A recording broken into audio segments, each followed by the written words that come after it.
기자회견장으로 입장하고 The leaders of the two countries are now entering the hall for the joint press conference.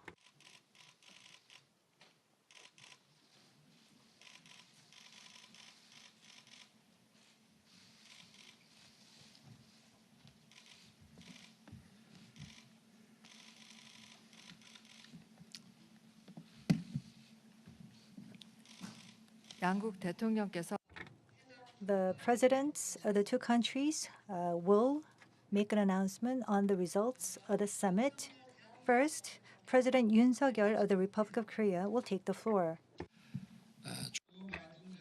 Mr. President Biden, it is my honor to welcome you to the Republic of Korea. At this summit, we shared the goal of developing the ROK-US alliance into a global, comprehensive strategic alliance. And we discussed relevant actions to that end. Moreover, we engaged in a candid conversation, building friendship and trust. Today, I also realized that President Biden and I see eye to eye on so many fronts. Over the past 69 years, the ROK-US alliance has evolved into the linchpin of peace and prosperity in the region. Now, a long-standing mission of denuclearizing North Korea, as well as the COVID-19 crisis, shifting trade order, supply chain realignment, climate change, democracy in crisis, and numerous other new challenges confront our alliance. These challenges can be tackled only when countries sharing the universal values of liberal democracy and human rights come together. The ROK-US alliance sets an exemplary model of such solidarity. Korea and the US, as global, comprehensive strategic allies, stand ready to meet these challenges collectively and shape a rules-based order in that process. These aspirations that President Biden and I share are well reflected in the joint statement we're adopting today. In the negotiations leading up to the joint statement, our two countries' deputies have exhibited trust and partnership, which I note with appreciation. A sustainable peace on the Korean Peninsula is underpinned by a principled and consistent policy towards North Korea. In lockstep coordination with the Biden administration, I commit to resolutely safeguard peace on the Korean Peninsula and encourage North Korea to come forward for dialogue and engage in practical cooperation. I will exert diplomatic endeavors to that end. We, as the leaders of the two countries, reiterated our common goal of the complete denuclearization of the DPRK. There is no compromise for security. Under this shared belief, we concurred that strong deterrence against North Korea is paramount. President Biden affirmed the ironclad U.S. commitment to the defense of the Republic of Korea and substantive extended deterrence. At the same time, our two countries hope to see North Korea take the path towards genuine denuclearization. Together with the community of nations, we pledge to spare no diplomatic efforts to that end. UN Security Council resolutions will also be faithfully and fully implemented together with other countries. The door to dialogue remains open. If North Korea genuinely embarks upon denuclearization in partnership with the international community, I am prepared to present an audacious plan that will vastly strengthen its economy and improve the quality of life for its people. Currently, North Korea is struggling with the COVID-19 crisis. Putting aside political and military considerations, I am more than willing to provide assistance from humanitarian and human rights perspectives. I call on North Korea to respond to this proposal positively and begin taking practical steps towards denuclearization. We live in an era where economy is security, and security in turn is economy. Supply chain disruptions resulting from a changing global security order are directly linked to the lives of our people. To adapt to the new reality, the ROK-US alliance must also evolve further. Not just with words, but with actions, we should ceaselessly strive to deliver real benefits that can impact the peoples of our two countries. President Biden and I, in the field of semiconductors, batteries, civil nuclear power, space development, cyberspace, and other emerging industries, agree to step up our practical cooperation. Market shocks stemming from a shifting international order will also be actively addressed through our collective response. And as a first step, our offices of the President will launch an economic security dialogue so that in supply chains, advanced science and technology, and other areas of economic security, our two countries can have timely communication and cooperation. An orderly and well-functioning foreign exchange market is crucial to sustainable growth and financial stability. To that end, President Biden and I decided to engage in even closer consultation. For advanced reactors and small modular reactors development and export promotion, our two countries' civil nuclear industries committed to work together. Moreover, our two nations, with regard to the defense industry now emerging as a future growth engine, concurred to initiate discussions on a reciprocal defense procurement agreement that can be likened to an FTA in the defense sector. Korea, amid the ravages of war, achieved a remarkable growth with the help of the United States and the wider international community. The world now recognizes us as an advanced democracy, the 10th largest economy, and a cultural powerhouse. We stand ready to proactively fulfill the role expected of us by the international community to honor our responsibility and commitment. The Indo-Pacific is a region important to both our countries. Our two nations will work in concert to build a rules-based order in the Indo-Pacific. And taking that first step is to participate in the Indo-Pacific Economic Framework. With a view to expanding our contributions and roles in the region, we will also work to formulate a relevant strategy. Our two countries, in response to immediate global challenges, will pursue even closer coordination. A tragedy brought on by Russia's invasion of Ukraine must be resolved swiftly so that the people can return to their peaceful, normal lives. To that end, Korea and the United States decided to cooperate vigorously with the international community.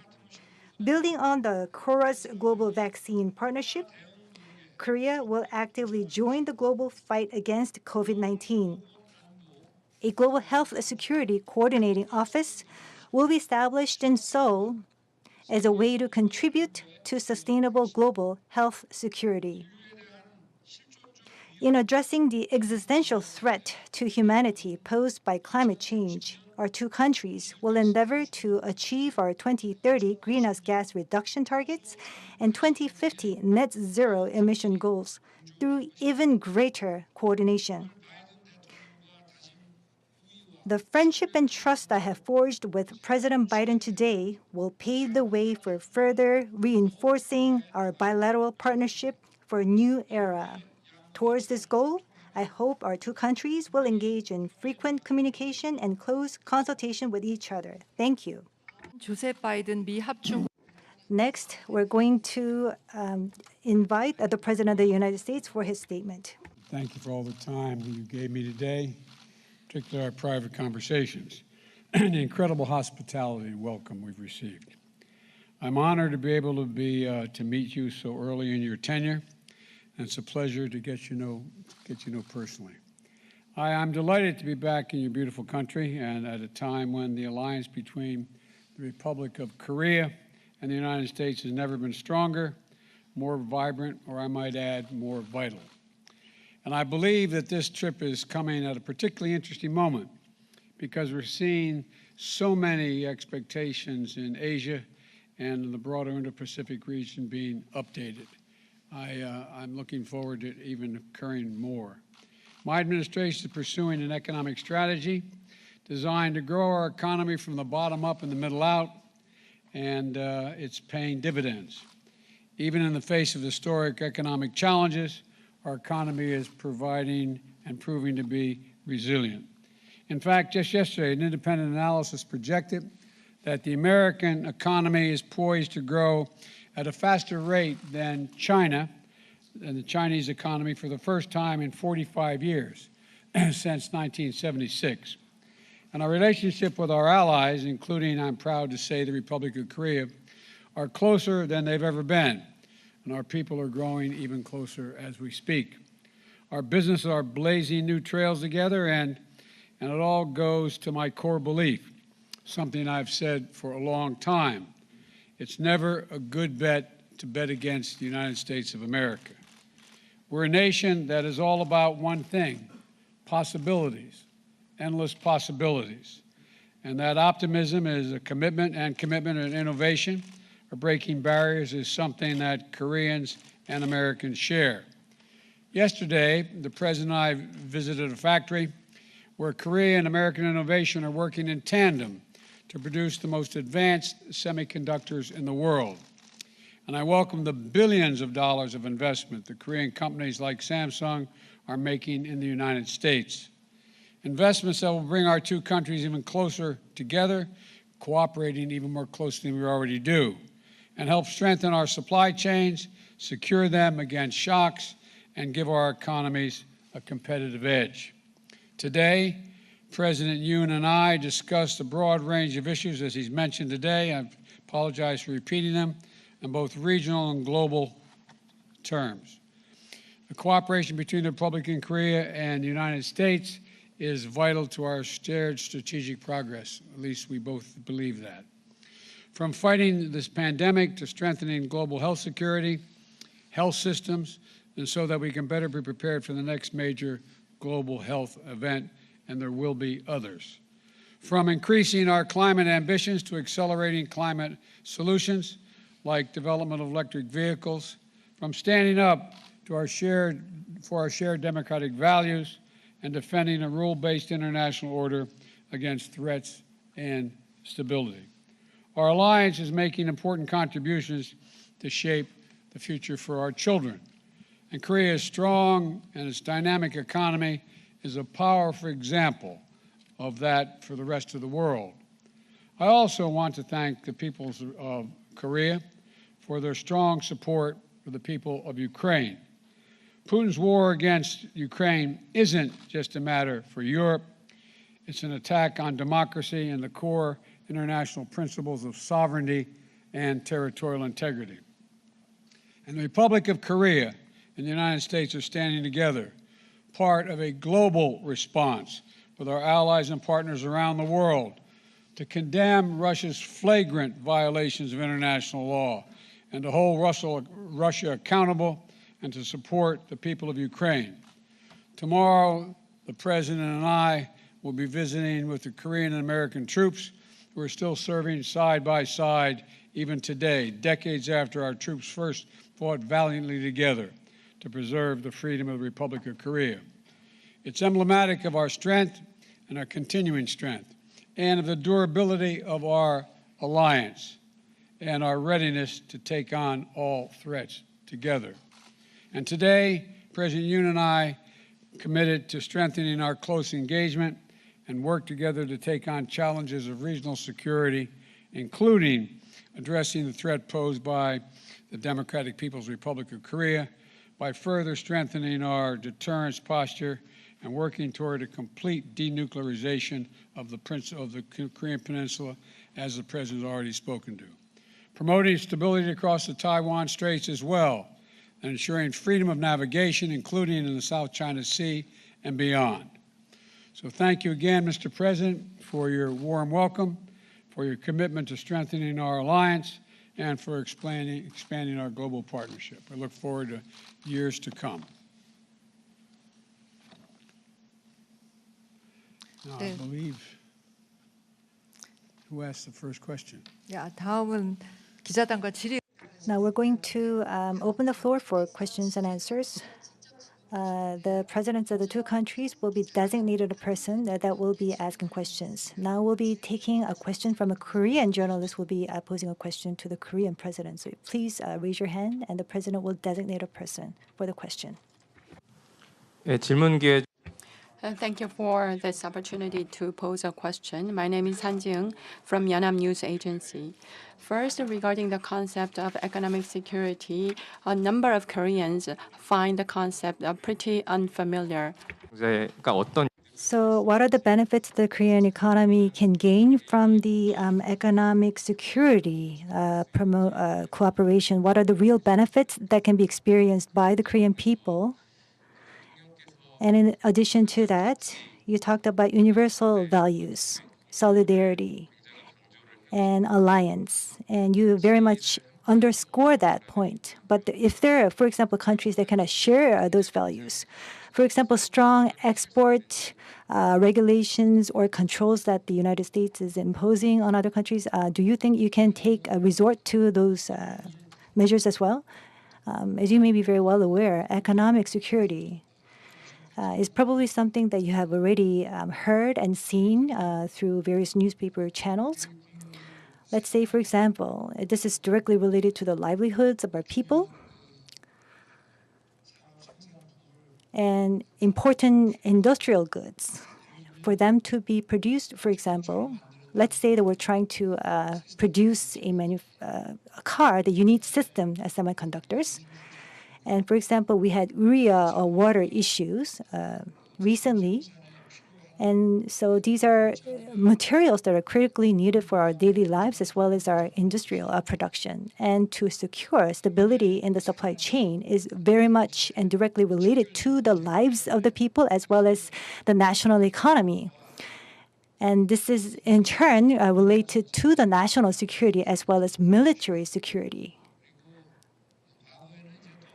And in the past, we had the WTO system that brought countries together to form a free and universal trading order. But due to the COVID-19 pandemic and the formation of the blocks in the market, we see permanent risks when it comes to the supply chain. So it is very important to stabilize the supply chain, and especially our two countries, the United States and Korea, we share the values of democracy and human rights. And among the like-minded countries that share the values, it would be important to stabilize the supply chain. That is why we need to deal with the issue of economic security. The NSCs of the offices of the president are given that authority to deal with this issue. And for example, if there are any difficult issues to be resolved, then the two countries will be engaged in closer cooperation for economic security. And we decided to pursue this goal going forward. And in addition, if you look at the financial market or the foreign exchange market, there could be possible shocks. And when that happens, the two countries can step in to help with each other. And also related to the military security and also economic security. Especially in relation to the export of defense items, what the two countries hope to do is to initiate the negotiations in this area so that we can pave the way for promoting our cooperation in the specific fields. This is not just cooperation in terms of words or empty words, empty promises. It is going to be an alliance that takes action together. And we decided to evolve our alliance even further. And the United States and Korea, we advocate democracy, human rights. and freedom. And even those countries that are not sharing those specific values, for the world peace, of course, we're not trying to exclude them in the process, but we want these countries to be embraced in these universal values. So especially we want to start this close solidarity and cooperation among the like-minded countries and countries that share the values. Now we'll take the question from the American journalist who will be posing questions to the American president. Please raise your hand. Trevor Honeycutt. Thank you. First of all, President Yoon, your joint statement mentions a number of initiatives that you'll be taking on the security front, but it doesn't mention whether you asked the president for nuclear bombers, submarines, or aircraft carriers. Are those of interest to you, and do you expect that the president will be deploying them? And for you, President Biden, there's no mention in the joint statement about whether there would be any preconditions for you meeting with North Korea's Kim or providing vaccines to North Korea. And so I wanted to see if there are any preconditions for that. And then ahead of your meetings in Tokyo, I understand that they will be asking for you to consider rejoining the TPP that was negotiated by President Obama. Could you talk a little bit about your thinking about whether this Indo-Pacific economic framework can lead to a bigger trade deal in the region? Thank you. Would you like me to go first? The answer with regard to would I provide vaccines for North Korea? Would I prepare to meet? The answer is yes. We've offered vaccines, not only to North Korea, but to China as well. And we're prepared to do that immediately. We've gotten no response. With regard to whether I would meet with the leader of North Korea, that would depend on whether he was sincere and whether it was serious. What was the other question you asked me? There's room for a broader trade deal to come out of the Indo-Pacific economic framework. We understand that Japan and others would like you to reconsider joining. Well, I think what you're going to see is what we're talking about in terms of this arrangement we're discussing now. It's quite significant. And what we're talking about is, as it was pointed out, an economic strategy that for the entire Indo-Pacific region. And it's working in critical areas in the supply chain, not just of semiconductors, but a range of other products as well. Semiconductors, which is we've already discussed a little bit. Infrastructure and making sure we make available the capacity to provide modern infrastructure to many of the countries in the region who may not have the capacity. 3, a digital economy, dealing with cybersecurity standards and sharing major standards of data access based on the boundaries within trust, and that needs to be done in our view, as well as clean and renewable environment, clean energy technologies, a global minimum tax on the tax side of the equation, just like we recently negotiated, and deal with establishing Foreign Practices Act effect internationally. All that's quite broad, and it is separate from and also semi-inclusive of what TPP was about. So this is the objective that I have in mind, we have in mind at the front end here.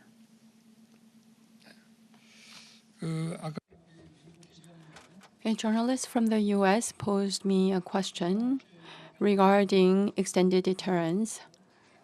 Let me address that question. Every day, we're seeing North Korea advancing its nuclear and missile capabilities, and President Biden and I shared grave concerns. And more than anything else, we believe that this is something that merits our utmost attention. President Biden also reiterated and reemphasized his commitment, the U.S. commitment to effective extended deterrence. And at the same time, key to our combined defense capability is the combined military exercises. And we are going to step up our exercises. And we will be coordinating between ourselves regarding the deployment of U.S. strategic military assets. We will take some time in coordinating between ourselves. And regarding the cyber threats or the threats emanating from North Korea's asymmetrical capabilities, we will continue to consult with one another as to how to counter those threats. And at the same time, we'll reactivate the EDSCG, and we will continue to advance and step up our high-level consultative mechanisms. I hope that I answered your question. 저기 지금 이제 한국 기자 So we're taking questions from Korean journalists and American journalists, but so we'll go back to the Korean journalists. So please keep your question to just one item.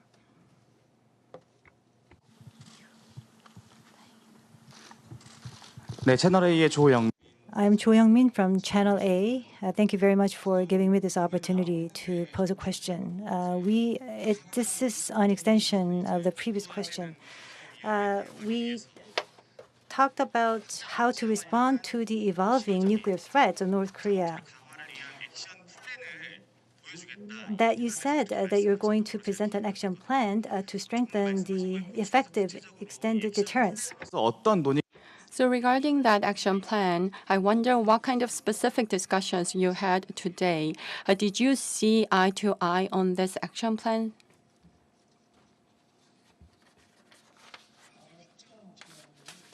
In the past, when it came to extended deterrence, we just talked about a nuclear umbrella. That was what I thought about extended deterrence in the past. But beyond that, there could be many other aspects, including fighters, bombers, and missile.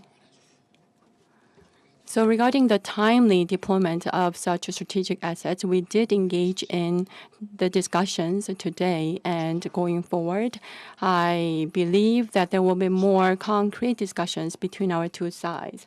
That was our agreement, and it will be between our NSCs.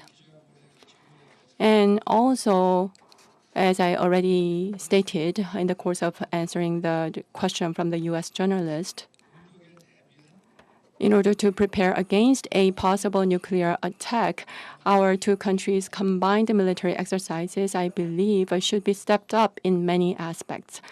We had that discussion. Thank you. 미국 대통령 We're going back to the American journalists posing questions to the American president. This is going to be the last question, so please keep your question to just one item. Sung Min, Washington Post. Thank you, Mr. President.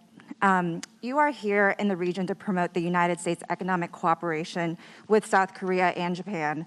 But the two countries have been locked in a trade dispute on top of their bilateral relationship deteriorating for a number of reasons over in recent years. So what kind of a role would the United States play here in resolving those and other disputes so that your administration can further your goal of bolstering your economic alliance with the region? And then I have a question for President Yoon. You only get one. I'm protecting it. The answer is that we discussed that in generic terms. The fact is that I'll be going from here to Tokyo and discussing this as well. I think it's critically important that we have a very close trilateral relationship, including economically as well as militarily. And I think you'll see that there are ways to deal with some of the trade barriers that were placed, some of which, by the way, were placed by my predecessor, which we're looking at very closely right now. So I think there's a lot of room to move. In addition to that, if you know, I think you covered the fact that I spent a lot of time with the ASEAN nations, as well as the quartet. There's a whole range. Things have changed. There is a sense among the democracies in the Pacific that there's a need to cooperate much more closely. not just militarily, but in terms of economically and politically. And so we talked at some length about the need for us to make this larger than just the United States, Japan, and Korea, but the entire Pacific and the South Pacific and the Indo-Pacific. And I think this is an opportunity. You've heard me say it 100 times. I'm sorry to the American press to repeat it. But I really do think we're at an inflection point in world history. Things are changing so rapidly. I think you're seeing that you're going to see more of. This is going to be a competition between democracies and autocracies. And I mean that sincerely. And unfortunately, I think I'm being proven to be correct, not just here, but around the world. And again, we talked at length about this is not only just regional, but it's also a global alliance, in effect, of how we're going to respond. And I don't mean a formal written alliance, but for example, if you notice, Korea and Japan have both stepped up and support Ukraine. You find that in the Quad is supporting Ukraine. So there's a whole range of things that affect whether or not democracies can be sustained in the midst of this incredible change that's taking place. We both agreed that it could and should be, and that together we can play a major part in having that done. Thank you. Appreciate it. 대통령님 반갑습니다. This Are overwhelmingly male. South Korea consistently ranks low among developed countries on professional advancement of women, and you yourself, during your presidential campaign, proposed abolishing the Ministry of Gender Equality. What role should a leading world economy like South Korea play in improving the representation and advancement of women, and what will you and your administration do to improve the state of gender equality in this country?